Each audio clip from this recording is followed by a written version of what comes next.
Ecclésiaste chapitre 3, le verset 7. Il y a un temps pour déchirer, il y a un temps pour coudre, il y a un temps pour se taire et il y a un temps pour parler.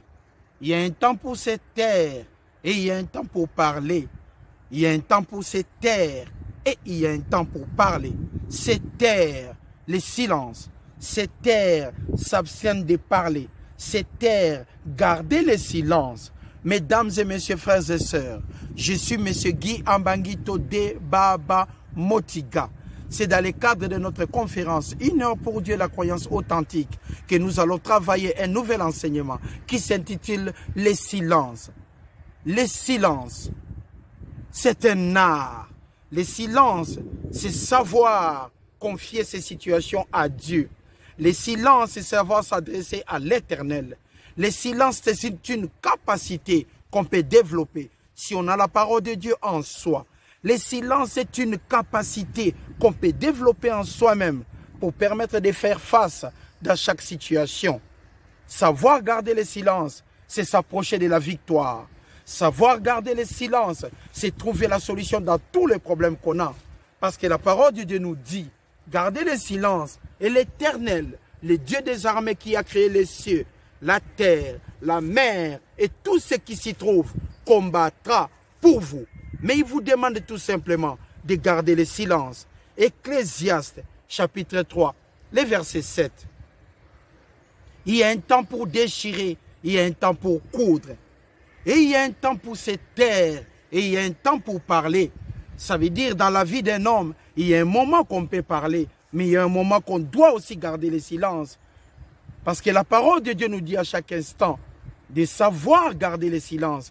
Et quand on sait, quand on connaît ces principes, on s'en sort toujours victorieux. Silence, c'est savoir attendre. Silence, c'est savoir quand agir. Silence, c'est savoir patienter. Silence, c'est savoir écouter. Silence, c'est savoir les moments convenables pour agir. C'est que ce n'est pas. Le silence, ce n'est pas l'humiliation. Le silence, ce n'est pas la crainte. Le silence, ce n'est pas la peur. Mais nous nous souvenons, en tant que des enfants de Dieu, nous nous confions toujours à l'Éternel. Il nous a dit, en face de tous nos problèmes, nous devons garder le silence. Et là, il s'agit de garder le silence, d'être concentré, de rester à l'écoute, d'avoir toujours les regards fixés en lui, afin qu'il nous donne la solution. Nous allons l'étudier selon la parole de Dieu, comprendre qu'est-ce que le silence. Ecclésiaste chapitre 5, le verset 3. Car si les songes naissent de la multitude des occupations, la voix de l'insensé, c'est lui qui ne connaît pas la parole de Dieu. La voix de l'insensé s'est fait entendre dans la multitude de paroles. Quand vous gardez le silence, vous avez en face de vous quelqu'un qui parle, qui ne s'arrête pas. Vous aurez la facilité de le comprendre. En gardant le silence, on gagne double. Et en parlant, on peut gagner une fois. Mais en gardant le silence, on a toujours l'avantage. Même au tribunal, les juges écoutent. Les juges ne font qu'écouter. Mais vous-même, en parlant, vous pouvez guider les juges afin qu'ils vous posent des questions qu'ils désirent. Garder le silence, c'est avoir un pas en avance. Garder le silence, c'est savoir avoir la victoire dans la vie. Garder le silence, c'est se confier à l'Éternel des armées. Parce qu'on a d'autres problèmes. On peut commencer à parler toute la journée. On peut commencer à se plaindre toute la journée. Mais Dieu d'amour, le Tout-Puissant, il nous a dit dans sa parole, quels que soient les problèmes que nous faisons face, quelles que soient des situations compliquées qui peuvent être devant nous, comme un mur infranchissable, il a dit ceci, gardez le silence et je combattrai pour vous. Gardez le silence, c'est confier à l'Éternel. Et lui, il combattra pour nous. Il n'est pas un homme pour mentir, ni un fils de l'homme pour se repentir. Des fois, nous sommes en face de quelqu'un qui se moque de nous. Nous sommes en face des gens qui se moquent de nous. Nous sommes en face des personnes qui se moquent de nous. Parce que nous sommes malades. Parce que nous n'avons pas d'argent. Parce que nous sommes des pauvres. Parce que nous n'avons pas de travail. Parce que nous souffrons dans nos vies. Mais ces gens-là oublient une chose. L'Éternel des armées nous a dit, gardez le silence et moi, le Tout-Puissant, je combattrai pour vous. Jean chapitre 8, Nous allons voir l'agissement de Jésus-Christ. Jean chapitre 8, les versets 1 au verset 11. Jésus se rendit à la montagne des Oliviers. Mais dès le matin, il alla de nouveau dans les temples et tout le peuple vint à lui. S'étant assis, il les enseignait la parole. Alors les scribes et les pharisiens amenèrent une femme surprise en adultère pour que cette femme soit condamnée. Et la plaçant au milieu du peuple et dirent à Jésus, « Maître, cette femme a été surprise en flagrant délit d'adultère. Moïse dans la loi nous a ordonné de lapider de telles femmes. Toi donc, le Seigneur, toi donc le Kyrios, toi donc le Fils de Dieu Jésus-Christ, toi donc, que dis-tu » Ça, c'était tout simplement une provocation. C'était tout simplement une provocation quand ils ont amené cette femme vers Jésus-Christ. Ils disaient cela pour le prouver, afin de pouvoir l'accuser. Mais Jésus s'étant baissé, il garda le silence en face de cette situation. Les scribes et les pharisiens, ils ont amené cette femme surprise en adultère. Cette femme avait un problème.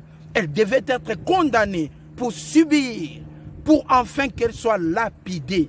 Ils ont amené cette femme devant Jésus-Christ et ils l'ont demandé. Moïse nous a dit de condamner de telles femmes. Et toi, qui enseignes la parole de Dieu dans ta doctrine, que dis-tu? Jésus-Christ, s'étant baissé, écrivait avec les doigts sur la terre. Et ces gens-là continuaient toujours à lui poser la question. Jésus-Christ s'étant baissé, il continuait d'écrire sur la terre. S'étant baissé, il continuait d'écrire sur la terre en gardant le silence. Garder le silence, c'est savoir agir. Jésus-Christ attendait le moment convenable, la révélation de Dieu. Parce qu'ils ont invoqué Moïse. Ils ont parlé que Moïse, dans la loi, Moïse nous a dit de lapider de telles femmes. Et toi donc, le Seigneur des Seigneurs, que dis-tu dans ce genre de situation? Jésus-Christ ne pouvait pas contredire Moïse non plus. Mais Jésus-Christ savait que Moïse aussi était le serviteur de Dieu. Moïse était l'homme le plus patient sur cette terre. Mais Jésus-Christ, quand on lui posa la question, il baissa la tête. Il garda le silence. Il a été patient. Il écrivait avec les doigts sur la terre. Comme il continuait à l'interroger, il s'éleva et leur dit, maintenant que celui de vous est sans péché, jette le premier la pierre contre elle. Et s'étant de nouveau baissé, il écrivait sur la terre. Quand ils attendirent cela, accusés par leur conscience, ils se retirèrent un à un, depuis le plus âgé jusqu'au dernier. Jésus resta seul avec la femme qui était là au milieu d'eux. Savoir garder le silence, c'est attendre la révélation de Dieu. Savoir garder le silence, c'est attendre l'intervention de Dieu. Je me souviens, j'étais parti dans une entreprise réparer quelque chose. On nous avait appelé d'urgence. Je suis arrivé là-bas, au bureau où moi j'ai réparé. De l'autre côté, il y avait une grande conférence. Et d'un instant à l'autre, il n'y avait plus de courant dans la conférence. La sécurité est venue. Ils m'ont demandé, messieurs, qu'est-ce que vous avez fait? J'ai dit, je n'ai rien fait. Moi, je répare ici dans le bureau. Je n'ai rien à voir avec la salle de conférence. Ils m'ont dit, mais non, il n'y a que vous ici. On n'a pas d'autres techniciens. Il n'y a que vous. J'ai gardé le silence. Ils m'ont amené jusqu'au siège de la sécurité. On m'a donné un formulaire pour déclarer l'incident qui devait coûter beaucoup d'argent.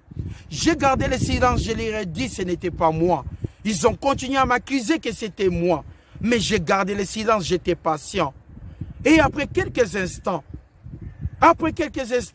il y a encore l'autre qui appela, que la salle de conférence, il y avait encore plus de courant. Mais moi, j'étais là, avec les gens de la sécurité. Mais ils ont compris qu'il y avait quelque chose en bas. Et ils sont descendus. C'est là où ils ont trouvé une dame qui avait amené un appareil pour se chauffer. Et c'est cet appareil qui coupait l'électricité. Dieu est bon. Dieu est grand. Il est vraiment miséricordieux. Nous pouvons être condamnés sur cette terre, mais la patience qui est tirée du silence peut vous en sortir d'une situation grave. Mesdames et messieurs, savoir garder le silence, c'est avoir un pas en avance.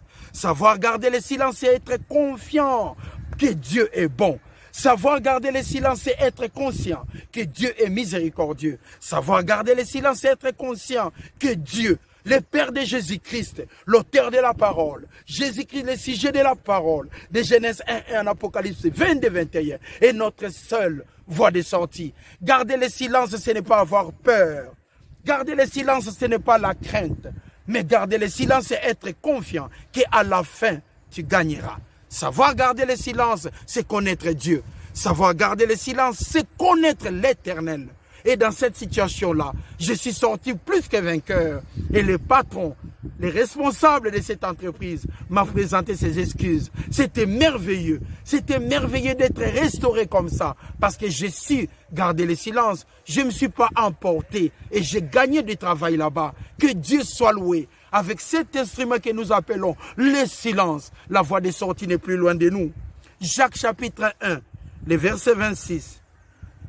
Si quelqu'un croit être religieux sans tenir sa langue en bride, si quelqu'un croit être religieux, si quelqu'un pense être honnête, si quelqu'un pense être au-dessus de tout le monde, sans tenir sa langue en bride, sans contrôler sa langue, sa bouche, sans contrôler ce qu'il dit, mais en trompant son cœur, la religion même de cet homme est vaine. Si quelqu'un pense être honnête, mais ne sachant pas tenir sa langue en bride, la religion même de cet homme est vaine. Si quelqu'un pense être au-dessus de tout le monde, ne sachant pas maîtriser sa langue, même son style est vain. Si quelqu'un pense être au-dessus de tout le monde, ne comprenant pas tenir sa langue en bride, même tout ce qu'il fait sera toujours en vain.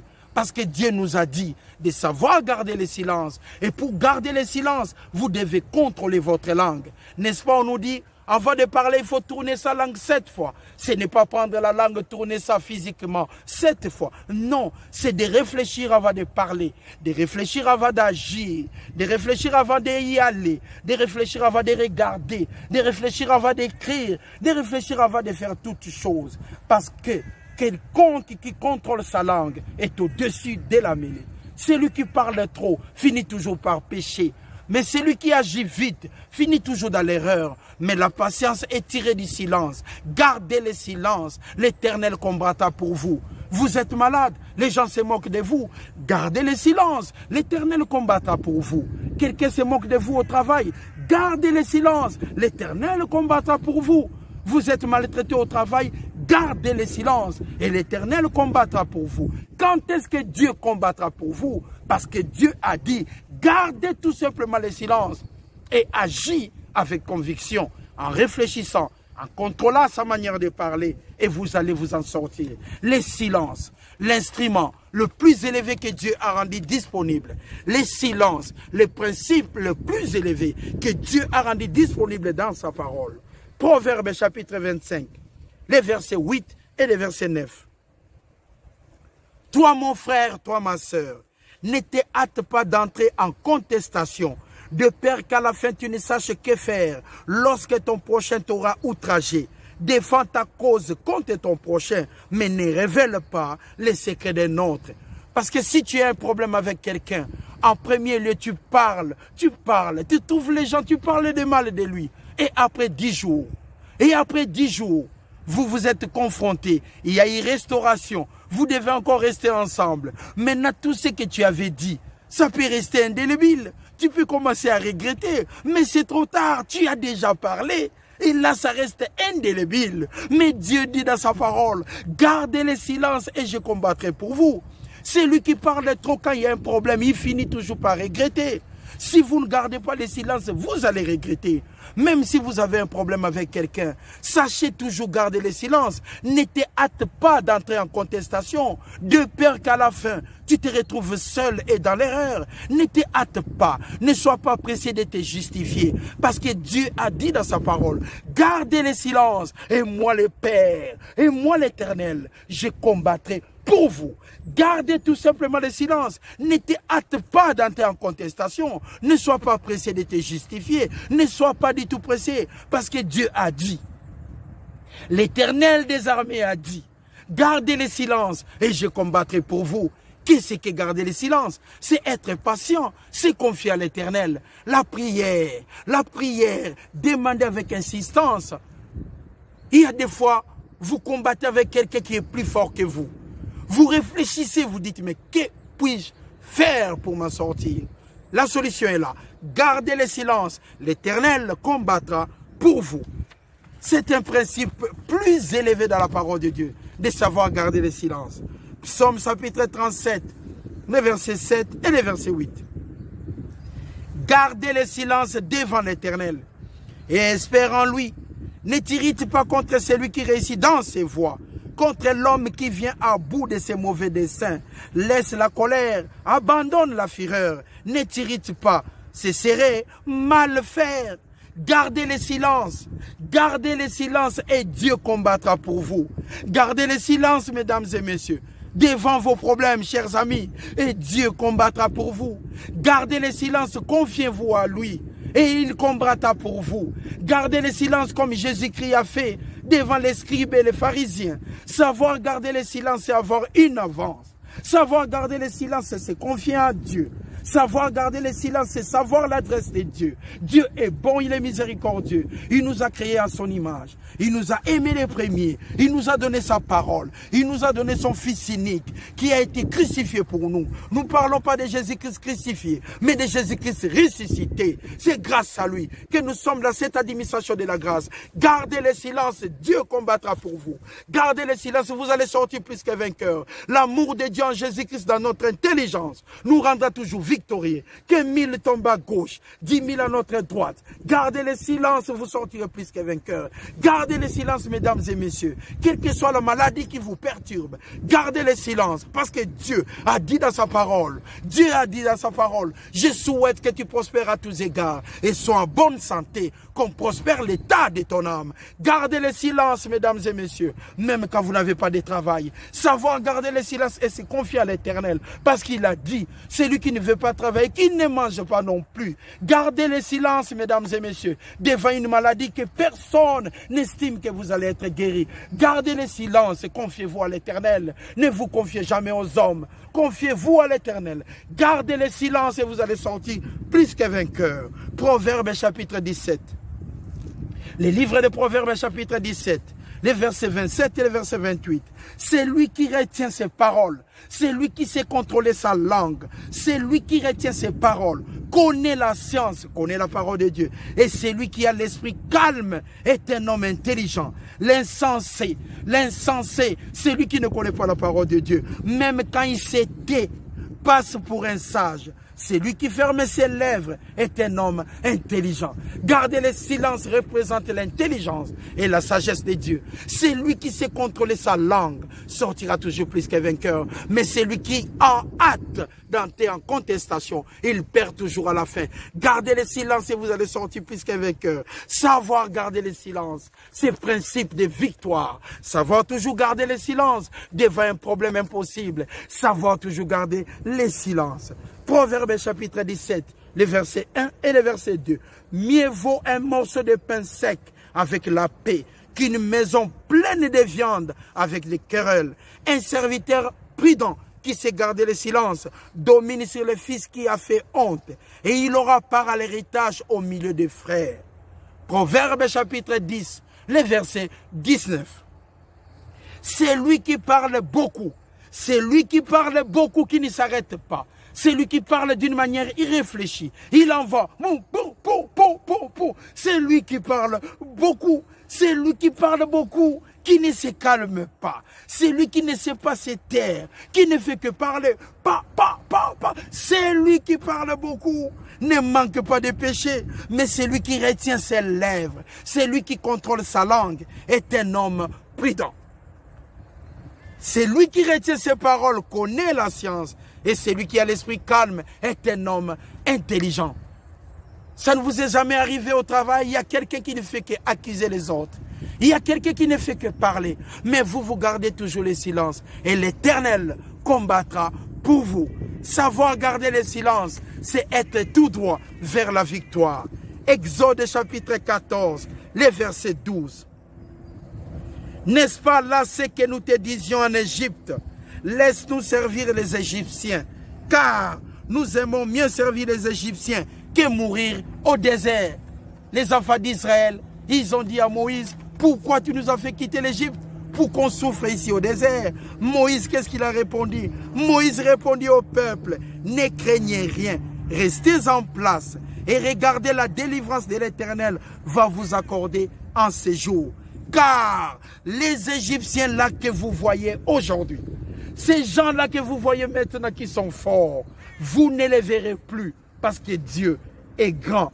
L'Éternel combattra pour vous et vous gardez seulement les silences. L'Éternel combattra pour vous et vous, devant un problème, gardez seulement les silences. Garder le silence, ça ne veut pas dire ne pas parler. Garder le silence, c'est se diriger seulement devant l'Éternel. Poser son intelligence à Dieu. Avoir ses regards dans sa parole, tout en sachant qu'avec Dieu, nous ferons des exploits. Avec Dieu, nous sortirons plus que vainqueurs. Une personne qui a Dieu, face à 10 000 personnes qui n'ont pas l'Éternel, il est toujours victorieux. Une personne qui a Dieu, c'est une personne confiante. C'est une personne qui s'en sortira. Avec Dieu, nous ferons des exploits. Que 1000 tombent à gauche, 10 000 à notre droite, nous sortirons plus que vainqueurs. Pourquoi? Parce que nous savons garder le silence. Nous sommes convaincus du silence, que c'est un instrument dur, c'est un instrument de sortie. C'est l'arme la plus fatale de l'Éternel, savoir garder le silence. L'Éternel dit à Moïse, pourquoi s'écrit, parle aux enfants d'Israël et qu'ils marchent. Toi, lève ta verge et tends ta main sur la mer et fends-la. Et les enfants d'Israël entreront au milieu de la mer. Dieu est bon. Savoir garder le silence, c'est être dans la voie de la réussite. Que Dieu vous bénisse abondamment, mesdames et messieurs. Dieu est bon. Il est vraiment l'Éternel. Nous avons beaucoup d'outils dans la parole de Dieu. Il y a beaucoup de principes. La croyance, la dîme, ainsi de suite. Il y a beaucoup de principes. Mais mesdames et messieurs, il y a aussi le silence. Savoir, c'est taire. Que Dieu vous bénisse abondamment. Confiez-vous en lui. Quels que soient les problèmes qui sont encore plus hauts que vous, sachez que Dieu, avec sa parole, est au-dessus de vos problèmes. La solution appartient à l'Éternel. C'était là le silence. Que Dieu vous bénisse. Merci.